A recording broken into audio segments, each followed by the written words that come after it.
ಏನೋ ಚೆಕಪ್ ಮಾಡಿಸ್ಲಿಕ್ಕೆ ಆ ಸಮಯದಲ್ಲಿ ಬ್ಲಡ್ ಶುಗರ್ ನ ಚೆಕ್ ಮಾಡ್ತಾರೆ. ಅಂದ್ರೆ ಸೊ ರ್ಯಾಂಡಮ್ ಆಗಿ GRBS ಅಂತ ಏನ್ ಹೇಳ್ತೀವಿ, ಒಂದು ರ್ಯಾಂಡಮ್ ಆಗಿ ಒಂದು ಬ್ಲಡ್ ಶುಗರ್ ನ ಸಾಮಾನ್ಯವಾಗಿ ಎಲ್ಲಾ ಕ್ಲಿನಿಕ್ ಗಳಲ್ಲಿ ಮಾಡ್ತಕ್ಕಂಥದ್ದು ಇದೆ. ಹಾಗೆ ಮಾಡಿದಾಗ ನಿಮ್ಮ ಬ್ಲಡ್ ಶುಗರ್ ಬಂದು ಸ್ವಲ್ಪ ಜಾಸ್ತಿ ಬಂತು ಅಂತ ಅನ್ಕೊಳ್ಳೋಣಂತೆ, 200, 300 ಅಥವಾ 400 ಬ್ಲಡ್ ಶುಗರ್ ಬಂತು ಅಂತ ಅಂದ್ರೆ ಅವಾಗ ಡಾಕ್ಟರ್ಸ್ ಅಡ್ವೈಸ್ ಯಾವ ರೀತಿ ಇರುತ್ತೆ? ಅಡ್ವೈಸ್ ಅಂತ ಹೇಳಿದಾಗ ಮುಂಚೆ ಯಾವ ರೀತಿ ಅಡ್ವೈಸ್ ಇರ್ತಾ ಇತ್ತು, ಹೀಗೆ ಯಾವ ರೀತಿ ಅಡ್ವೈಸ್ ಇದೆ ಅಂತ ನೋಡೋಣಂತೆ. ಸಾಮಾನ್ಯವಾಗಿ ಮುಂಚೆ ಎಲ್ಲ ಹೇಗೆ ಹೇಳ್ತಾ ಇದ್ರು, ಹೋಗಿ ನೀವು sugar first of all check ಮಾಡ್ತಾ ಇರ್ಲಿಲ್ಲ.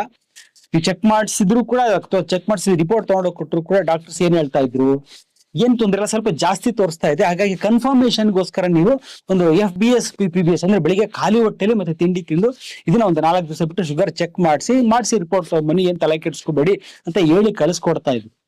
ಬಟ್ ಈಗ ಹಾಗಿಲ್ಲ ಪರಿಸ್ಥಿತಿ. ನೀವು ಹೋಗಿ ಕ್ಲಿನಿಕಲ್ ಚೆಕ್ ಮಾಡಿಸ್ತೀರಾ, 200 ಬಂತು ಅಂತ ಅನ್ಕೊಂಬಿಡಿ, ಜಸ್ಟ್ 200. ನಿಮ್ ಶುಗರ್ ಲೆವೆಲ್ ಜಾಸ್ತಿ ಇದೆ, ತುಂಬಾ ಹೈ ಶುಗರ್